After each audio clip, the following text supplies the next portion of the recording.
So, welcome to the course on accessible tourism and universal design, two completely different concepts that are normally mixed up.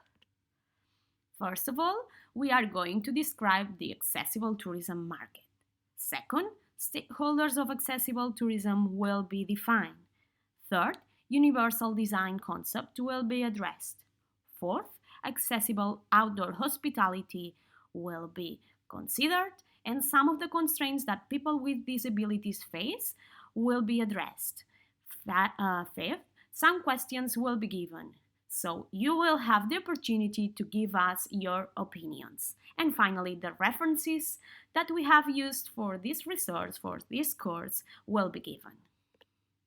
So, what is the accessible tourism market? Accessible tourism is a form of tourism that involves all kinds of collaborative processes between stakeholders. These processes enable people with special access needs, including all kinds of disabilities. We may think about mobility issues, but we also consider vision, hearing, and cognitive dimensions of access. We enable them to function independently and with equity and dignity. How can we do that? We can deliver, or we must deliver, universally designed tourism products and services, but also these products and services must be in an environment that is also universally designed and accessible for all. There are many concepts to address accessible tourism. These may be considered synonyms, but with some differences in their definition. We have the concept of disability tourism, universal tourism, inclusive tourism, barrier-free tourism, or easy access tourism. Tourism may be considered a need. However, we must consider that 5% of the world's population, according to the World Health Organization, so more or less 1 billion people, lives with some form of disability. We are not only thinking about people with disabilities like mobility, sensory disabilities, but also those who are temporarily disabled, so those who have suffered an injury, seniors, families with young children, obese people, etc. So it's a huge market for everybody. After this, who has a role in accessible tourism? So we have many stakeholders involved and interacting in accessible tourism. First of all, and of course, the most important ones are these people, these tourists, but also community with special access needs. They will give us with some insights on their behavior, motivations, preferences, and of course, needs. Second, we have associations. Associations on people with disabilities, specific types or all kinds of disabilities, associations on specific sector, for example, campsites associations, and associations on medical issues, etc. Then we have health entities, health centers, or hospitals. These will provide with medical expertise in case needed during the tourism experiences. We have DMOs that coordinate all the efforts of these stakeholders in a tourism destination.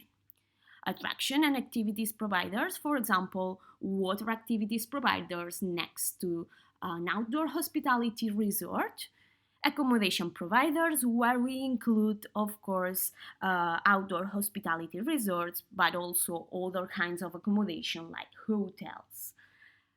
Destination management systems providers, intermediaries such as tour operators or travel agents, the government, it may be local, regional, or national government that regulate different policies and create different regulations to ensure these rights to the population, to the whole population. And finally, research and training centers that give expertise, academic, but also pragmatic expertise to the other stakeholders in the destination. Third, let's talk about universal design. Universal design can be defined as the design of products, services, environments to be usable by all people. But this is without the need for adaptation or a specialized design. So we want integrated experiences. We do not want to segregate experiences through design. So the experience that one person is having must be the same than the experience of the person with any kind of disability. So how can we integrate everybody's experiences through design? That's what universal design talks about. Let's talk about accessible outdoor hospitality and how different challenges, how different barriers and constraints limit these experiences. We may think about the most common barriers like structural barriers and constraints, but there are also intrapersonal and interpersonal barriers. Intrapersonal barriers, the first ones, are associated with each participant's own physical, psychological, or cognitive functional level. Interpersonal or communicative barriers are related to individuals' behavior in relation to existing environmental conditions.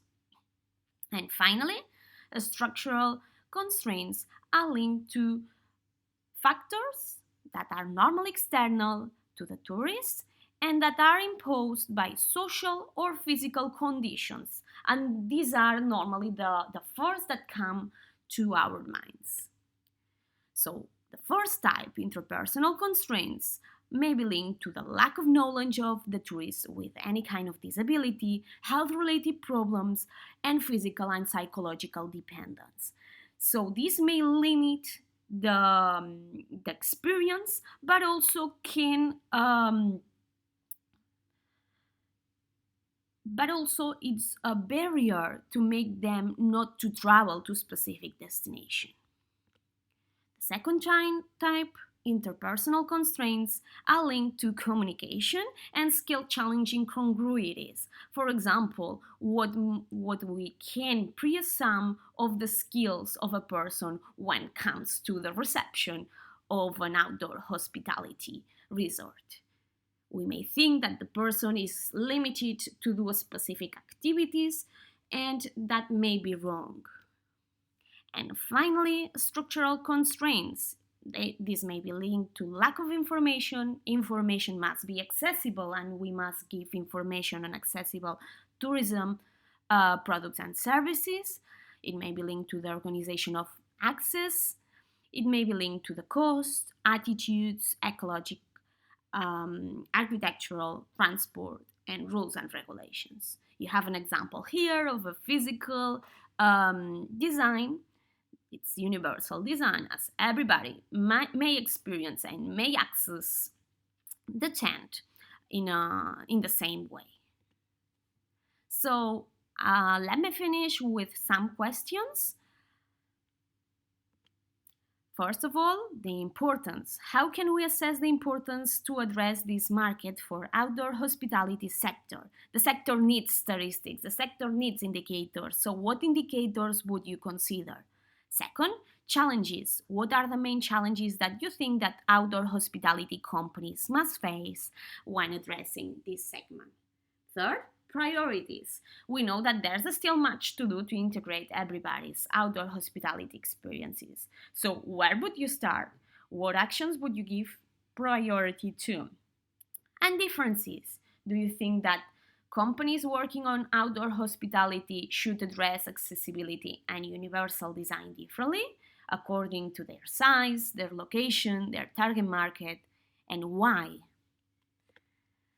Here you have the references that we have used, and thank you very much. I hope you enjoyed it.